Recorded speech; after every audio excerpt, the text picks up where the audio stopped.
What's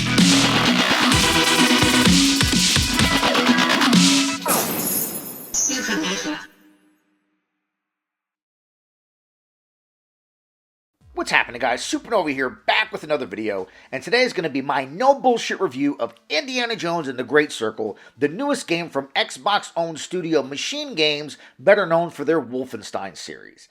And I'm not going to bury the lead. Indiana Jones and the Great Circle is, well, for lack of a better term, great. Indiana Jones and the Great Circle is great. It is a great video game. It is a even greater adaptation of film into video game form. Before I get into all this, before I get started, let me just help you understand my relationship to Indiana Jones, to this IP, right?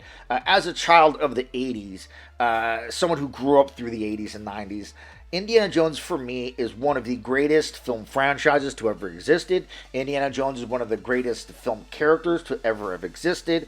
The three films, yes, I said three and not five, because fuck those last two movies, but the three Indiana Jones films together, I think, create one of the greatest film trilogies to have ever existed. So I have a lot of love in my heart for this IP before we even get into the video game. Just want to help you guys understand that.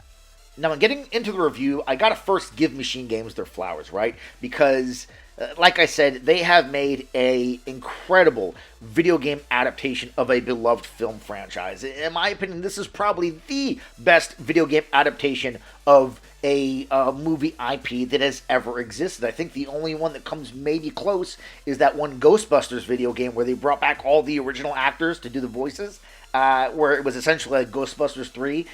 That's probably the closest competition, honestly, in terms of greatest video game adaptation. But this, for me, in almost every conceivable way, just feels like an interactive fourth movie. It is really that good. Even though technically this game comes between movie number 2 and number 3 in terms of the timeline, like chronologically, I'm still treating it as the fourth film. Yeah, it is so good in doing what it does that it really does, like I said, feel like an interactive fourth film.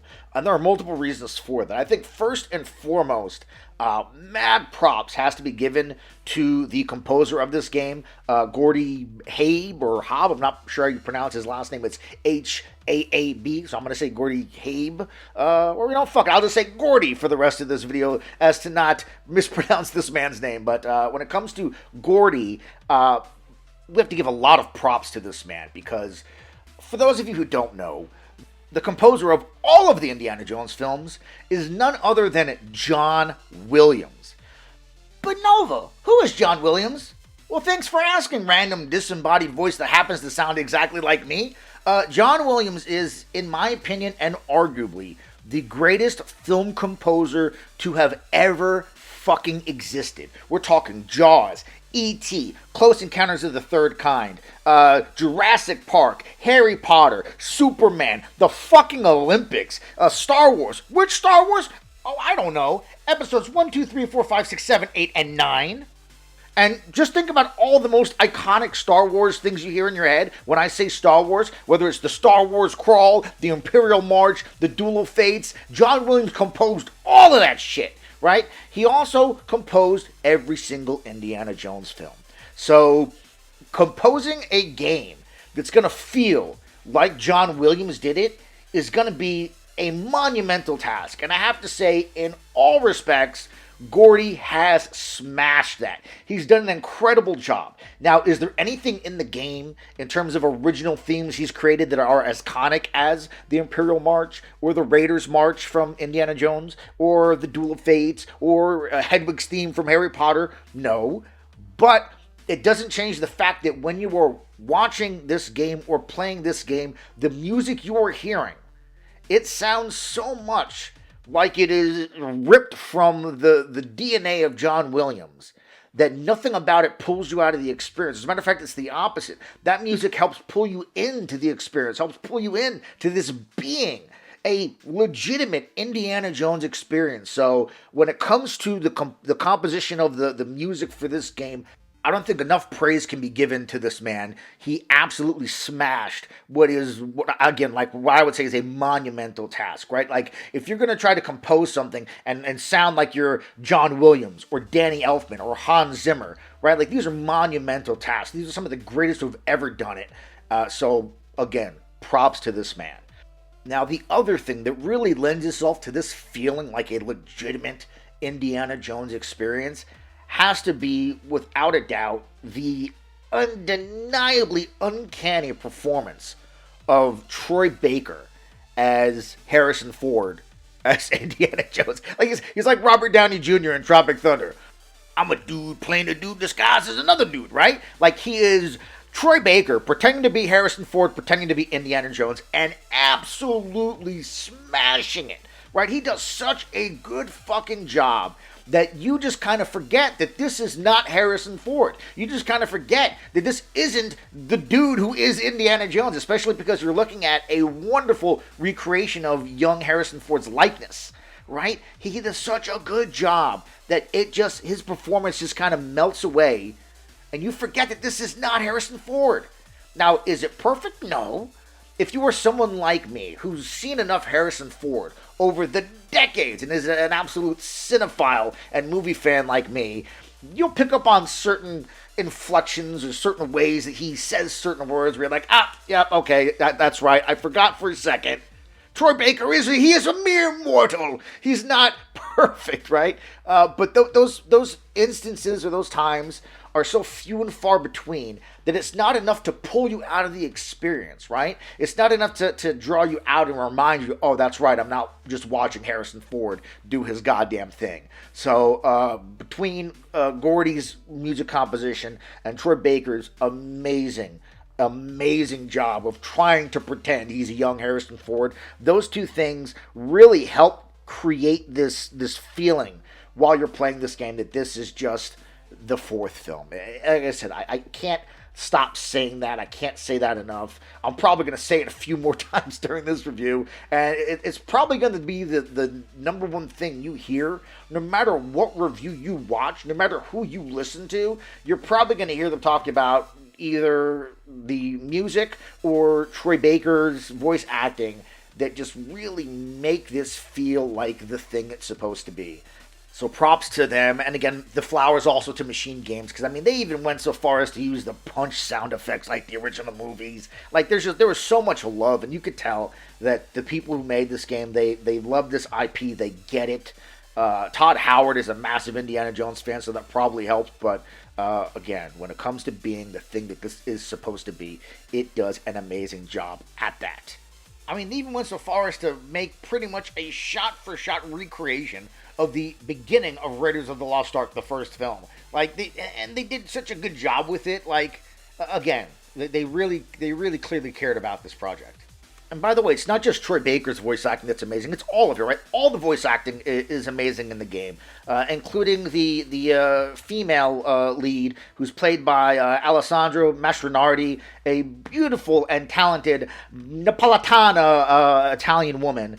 She does a great job as Gina in the game, and the way that Gina is written and the way that Alessandra plays Gina, she's an incredible, likable, and feisty character, perfectly fitting, again, of the female lead in an Indiana Jones movie. Just like you have your Bond girls, right? Every Indiana Jones movie has that female lead romantic interest that Indy's into, and Gina is absolutely up there with being one of those characters that feels, again, like she belongs in Indiana Jones film. Feels like the character that would be the female lead romantic interest of Indiana Jones in an Indiana Jones movie. So props to her as well as all the other main people that did voice acting in this game. They all did an incredible job.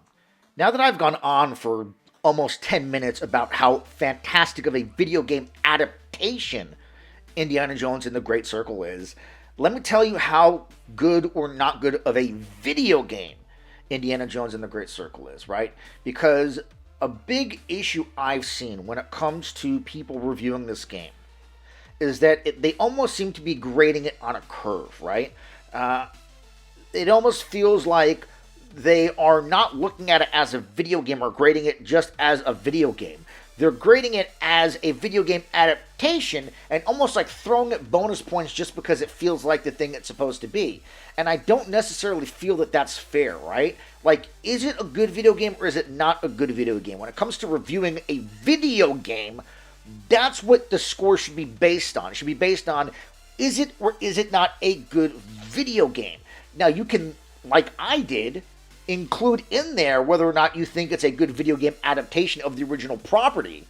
But whether or not it is a good adaptation shouldn't really have a massive amount of bearing on whether or not it's a good video game, right? Like, you can't have a wonderful adaptation of an IP into video game form, but the video game sucks, and then give it a 9 out of 10 because it was a good adaptation. And I'm not saying that this game sucks, right? I'm just saying that you can't grade it that way. You can't be like, video game was dog shit, but it felt like the movie, 9 out of 10. That's not the way that we can be grading this thing. And I do feel like a lot of reviews I've seen have given it probably a slightly higher grade than it deserves because it does such a great job of being an adaptation. And again, I can't be, as impressed as I am or give it as much love and admiration for what it is doing and for what it has accomplished in being a good video game adaptation. Again, of a series that I love. But when it comes to whether or not the video game is good, I have to take those things and kind of say, all right, we talked about those things. No, those things are part of the equation, but they are not the main equation. So when we get to the video game portion of it, let's start off by addressing the major elephant in the room, and the thing that I see way too many people doing, and I'm not going to really do in this review, other than in this one specific instance, and that is, the Uncharted elephant. Now, if you are going into Indiana Jones and the Great Circle expecting it to be first-person Uncharted, that's not what you're going to get. I'm not saying that in a negative way or a bad way, or to say that what you get here is bad because it's not that. I'm just letting you know it is not that, right? Like, if you are expecting the same experience you get from Uncharted, but in first person, that is not what Indiana Jones and the Great Circle is, because in its totality, Indiana Jones and the Great Circle is not the same type of game that Uncharted is. Even though, ironically, without Indiana Jones, there is no Tomb Raider, and without both of those things, there is no Uncharted, right? Even though that is the case, this game is not here because of those things. It is very much its own thing, and I think it deserves some level of respect for that, right? Let's not really compare it to those things, because it's not those things. It is very much its own thing. Now, in terms of being a video game, Indiana Jones and the Great Circle is a globe-trotting adventure, very much like the films, where you're moving from location to location, whether it's the Vatican, or Giza, or Shanghai, or many others. Each one is a wonderfully realized and wonderfully designed open-world hub where you have both your golden path main missions and side missions to go and do in whatever order you would like. And each one has wonderful environments and caves and catacombs for you to explore and puzzles for you to solve. And these are two of the areas where I think this game really, really shines, especially because of the first-person perspective. And that would be, like I said, the exploration and the puzzles. Both, for me, were absolute highlights of this game. I had a blast exploring these areas and solving these puzzles. Even though I would say, for me, the puzzles were a little bit on the easy side, they were still fun to do and creative in some ways. And if I were to recommend this game to anyone, it would be for the following three reasons. One, it absolutely feels like an interactive Indiana Jones movie. Two, the exploration is fun. And three, the puzzles are fun. And when it comes to both the exploration and the puzzles, I think that first person was a good fit for that. I think it was a benefit to that.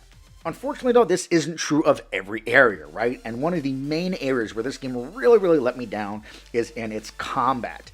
And that's, I think, mostly due to the fact that it's first person. Now, before I get into specifically why I don't like the combat, let's first acknowledge the fact that Indiana Jones doesn't mow people down with guns, right? As a matter of fact, he hardly, if ever, uses guns in the movies. It's mostly fisticuffs. Anytime he gets in a fight, it's a melee fight. He's punching people, right? Or he's hitting them with his whip. He hardly ever uses guns. As a matter of fact, if I had to try to think offhand, really the only time he uses his gun is in that one classic scene where the dude's, flinging around his sword like he's about to fuck Indiana Jones up. Indiana Jones looks at him and just pulls out the gun, shoots him, and turns back around. Like, that's really the only time he uses guns in the movies. It's almost all fisticuffs and melee combat. So even though Machine Games is known for its first-person shooters in the Wolfenstein series, where you're ironically also fighting Nazis, that's not something you really do in this game. And it's actually funny because even though there are guns in the game, for whatever reason, the gunplay just isn't good. I don't know if they did that by design or whatever the reason is, but for whatever reason, in this game when you're using guns, unlike in the Wolfenstein games, the gunplay just doesn't feel good.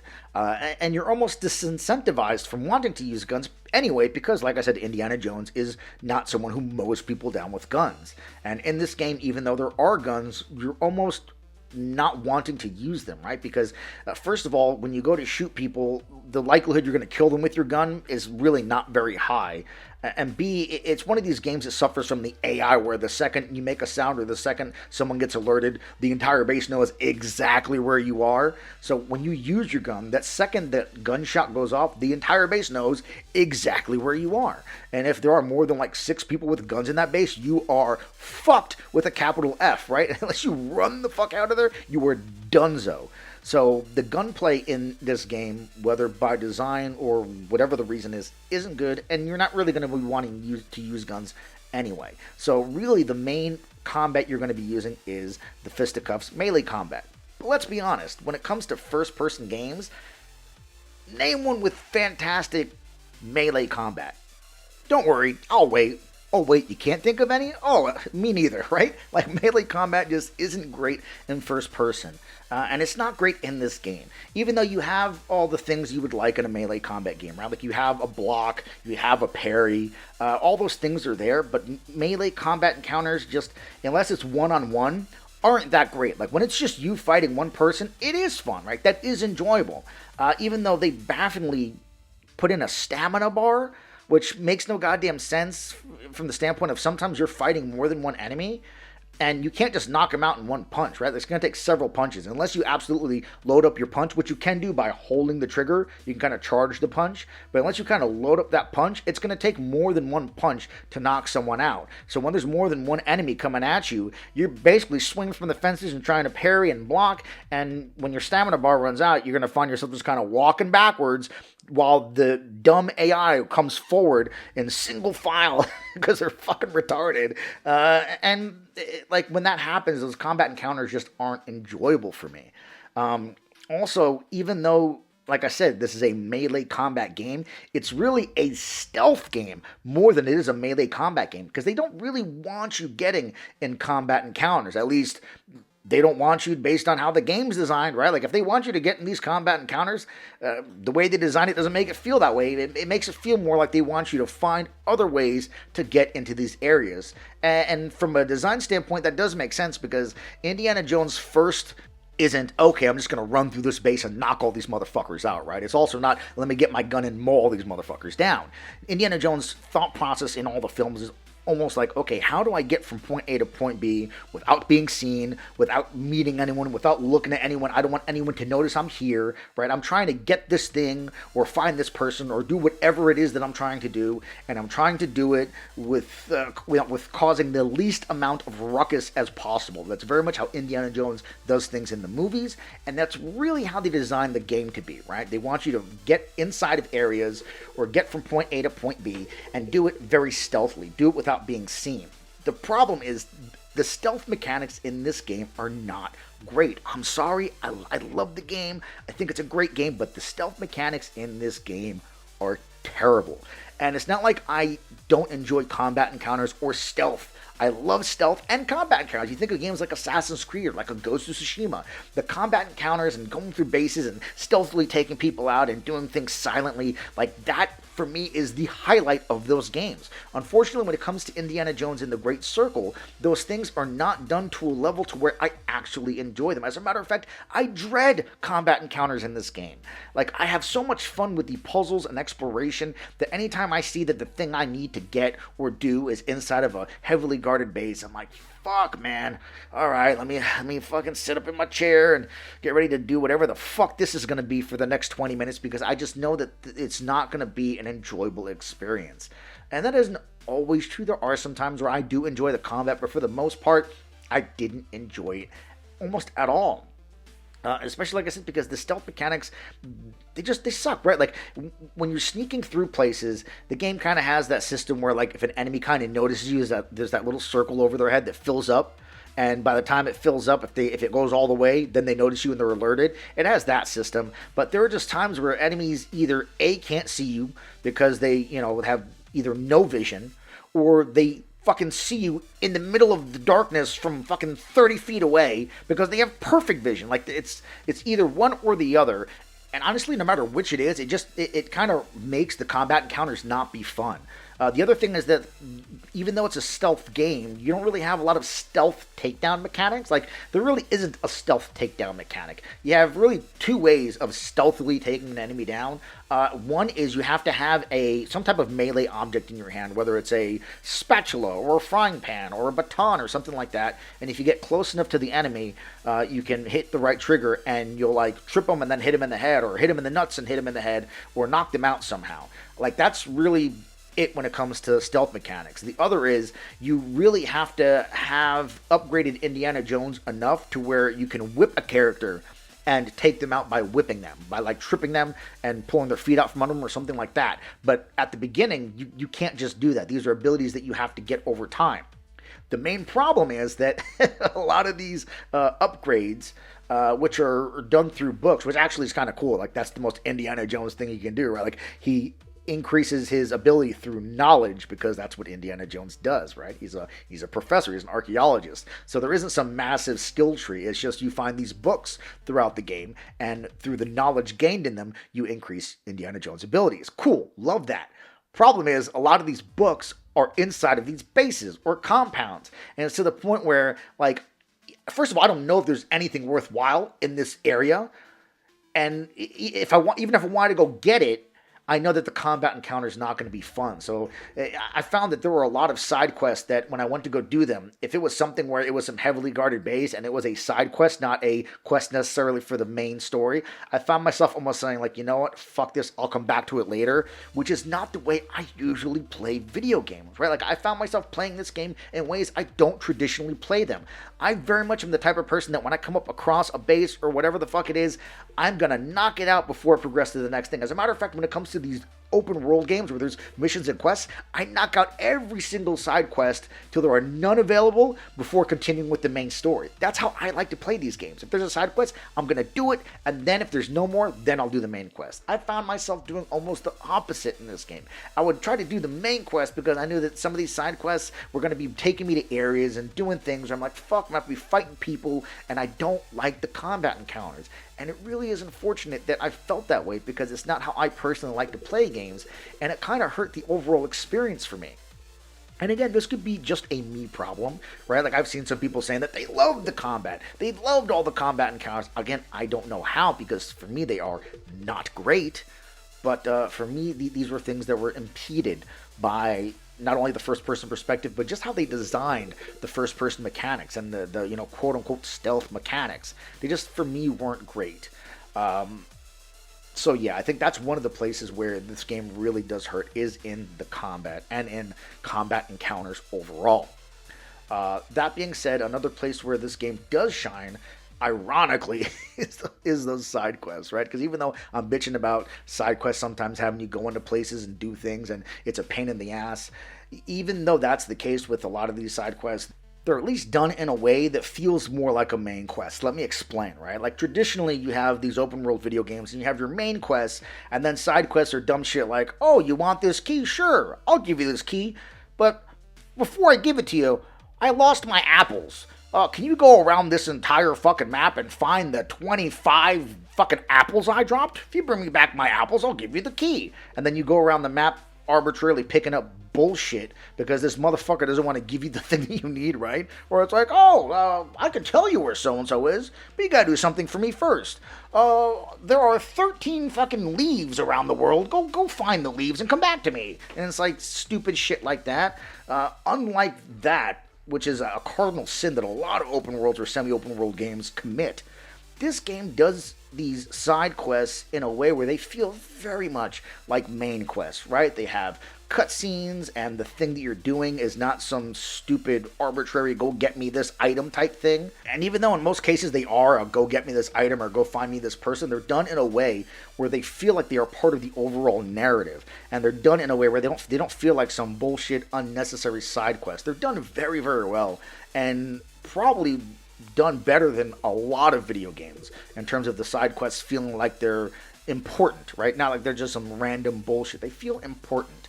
That being said, the fact that they're done that way isn't 100% good, right? Like, they are 95% good the way that they're done. But that other 5%, it kind of sucks, because the way that they're done is that if you don't do them at the time that you're in that one place, again, let me explain. You don't have to do all the side quests in an area before moving to the next area, right? Like, if you focus on the main quests, you'll be given the ability to move on to the next location. You can always travel back to the other locations at any time you want. You're not forced to move forward while leaving everything behind. You can go back to a previous area at any time you want. But because the missions and side missions specifically are done in such a way where they feel like part of the main story, you'll find that you'll come back to an area and do a side quest where now the cutscenes chronologically don't make sense for where you are in the main story. You know what I'm saying? Like, you'll come back to an area and be talking to a character like you barely know them, even though you've been spending a whole bunch of time with them in this new area, because that side quest, the way it's written, it really needs to be done at the time you're in that area. If you were to move forward and then come back chronologically, now those side quests no longer make sense. So while 95% the way they're done is amazing and fantastic and don't feel like some random bullshit side quest you would normally get in a game, that other 5% kind of makes the experience a little strange when you go back to them, and now it's like, oh, what do you mean you don't know me? Like, bitch, we just spent the last 4 hours on top of a mountaintop doing whatever the fuck we were doing. Now you don't know me? Right? So it's strange when you go back. So like I said, 95% great, 5% not so great. Still, that being said, the way the side missions are handled in this game, probably in the top 2% for ones that do it well, right? It is up there with the best of them. It really is. Even if at times chronologically, depending on how you approach them, they won't make sense. All in all, though, when it's all said and done, I do think that Indiana Jones in the Great Circle is a great game. It's a game I had a lot of fun with, even though there were several areas where I felt that it fell short, or that it fell short for me. Even though, like I said, the combat encounters I didn't enjoy, there were the other things about the game helped pull me through those things, right? Like, I enjoyed all the other things so much that even though I didn't like the combat encounters almost at all, I still found myself at the end of the day coming away from that game with an overall positive experience. And if I had to score this game, I think that it is all day deserving of a 7 out of 10. If someone wanted to make a case for an 8, I could maybe see that. But for me personally, I think 7 is right about the right number. I think 7 is a good number for what this game is, right? Because it, as great as it is, as good as it does the things that it does good, I can't overlook the things that it does bad. And an area where I'm seeing a lot of people kind of do wrong by this game is that they'll acknowledge all the places where the game falls short and complain about the things they didn't like about the game, but then say, oh, but it was such an old Indiana Jones thing that 9 out of 10. And it's like, well, no, that's not how it works. I don't give a fuck how much it feels like Indiana Jones, which it does. In spades, it is probably the most Indiana Jonesy interactive thing to ever exist. But it doesn't change the fact that as a video game, it is not amazing, right? Even if it does a lot of things great. The things that it does great, it's not the best at, right? Like, it doesn't do anything to the top tier level, right? Like, the environments aren't the best I've ever experienced. The exploration isn't the best I've ever experienced. The puzzles aren't the best I've ever experienced. But they're great, right? They're great. And if I were to score those things individually, I would say in environments and exploration, maybe 8 or 9, right? Puzzles, I would say maybe closer to 7. But those things individually aren't the greatest I've ever seen done in video games. Even the voice acting, even as great as a lot of it is, it's not all the best I've ever seen. And one area where this game kind of fell short a little bit as well was the set pieces, right? Like, the over-the-top bombastic set pieces were all kind of a letdown in this game. They weren't that incredible. You think about Uncharted, obviously, with its set pieces, or even another first-person game like Call of Duty with its over-the-top bombastic set pieces, something that is consistent with the world of Indiana Jones. The ones in this game just, they weren't that amazing, right? Like, they didn't set my hair on fire with like, holy shit, that was the most incredible set piece I've ever experienced. No, they were like, okay. Like, they were just okay. And also the conclusion of the game, the way it ended, and how the antagonist meets his demise, it was just kind of like, oh, all right, that's it. It was pretty anticlimactic, right? So these individual things, they aren't the best or most amazing I've ever seen. But as a total package, the game, like I said, is great and deserving of a 7 out of 10. Because even though it does those things at a higher level, right, the exploration and puzzles and the, being how good of an faithful adaptation is, even though it does those things at a high level, there are other places where it falls short. I can't just give it a 9 out of 10 because it did a good job of being an Indiana Jones game. That's only part of the things it needed to do good. The other things that needed to do good was being a video game. And even though I still think it's a great video game, there were areas where it fell short. Like, just because I think, in her prime, Pamela Anderson was one of the fucking hottest bitches on the planet, doesn't mean that Barbed Wire is good. It doesn't matter how fucking hot Pam Anderson is in that movie. It's not a good movie, right? So it doesn't matter that Indiana Jones and the Great Circle is an incredible interactive Indiana Jones experience. That's part of the equation. The other part is it a good video game? And it is a good video game. It's a great video game. It's just not an excellent video game. And to give it a 9 out of 10 or 10 out of 10, I think is fucking insanity. There are other games in this genre that do it much better, right? There are other games that have aspects that are part of this game where they do it much better. In its totality as an overall package, I can't recommend it enough. I think it's a great game. I think if you are a fan of the Indiana Jones IP or the movies, that it is a must-play game, right? If you would love the Indiana Jones films like I love it, even if I gave this shit a 6 out of 10, I still think it is a must-play game for anyone who calls themselves a true and blue Indiana Jones fan, because the overall experience in its totality for an Indiana Jones fan, I think, will be a positive one. As a video game by itself, graded as just a video game, not an Indiana Jones adaptation, it's a 7 out of 10. And let me be clear, 7 out of 10 is not. There's a lot of people when they see like a 7 out of 10 or an 8 out of 10, they're like, oh, fucking biased journalists. And it's like, no, dude, 7 or 8 is a good score. I treat it like it's a fucking math test, right? Like, if I got a 70 on a math test, like, bro, that's a C. Is it the greatest score I could have got? No, but dude, it's not failing. Like, that shit could have been a D or an F. It wasn't. It was a C. Or if I got an 80, bro, that's a fucking B.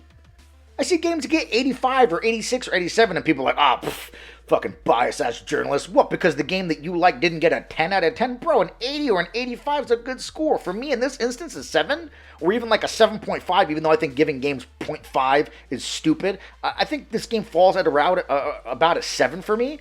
That's not a bad score. It really isn't. And a game can score a 7 out of 10 and still be a great game that I would recommend, which this game is. It is a 7 out of 10, a great game. I highly recommend it.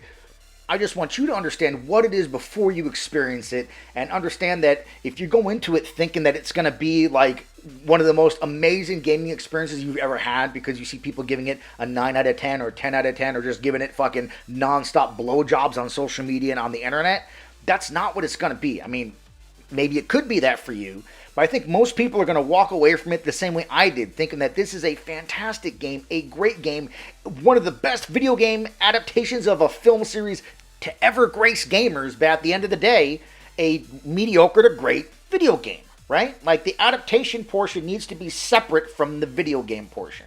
And I just feel like a lot of people are grading it on a curve, giving it higher marks than it's deserving of. But who am I to say, right? Maybe they do feel that way. I don't fucking know. I just feel like I hear people criticize it and then say, but it feels like Indiana Jones 9 out of 10, and I'm not going to be like that. I call it how I see it. I'm honest with you. I don't give a shit if you like what I think or not. I'm just telling you how I feel. I tell you what I like. I tell you what I don't like. I tell you my overall feelings. I tell you what I think it deserves as a score and whether or not I recommend it. That's all I do at the end of the day. Agree or disagree.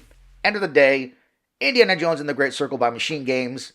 A great game, one I had a lot of fun with, and I honestly wouldn't mind if Machine Games announced tomorrow that they're already working on another Indiana Jones game, because I feel that the way they handled this one, they did with a lot of love, care, and respect, and I appreciated that. And even though there were aspects of the game that I thought could have been done better, I can only hope that if they were to do another one, that maybe those places would be better, right? I feel when it came to the things that really mattered in terms of an adaptation, they nailed that. So if they can build upon what they've done with this Indiana Jones game and do another one, taking into account maybe the criticisms, the valid criticisms that people had about certain aspects like the combat, and create another Indiana Jones game that is even better than this one, shit, man, I'm all here for it. But at the end of the day, this has been my no bullshit review of Indiana Jones and the Great Circle, and that's all I got for you on this one. And that's the video, guys. Let me know what you think down in the comments. And as always, feel free to like, share, and subscribe. And I'll catch you guys on the next Supernova.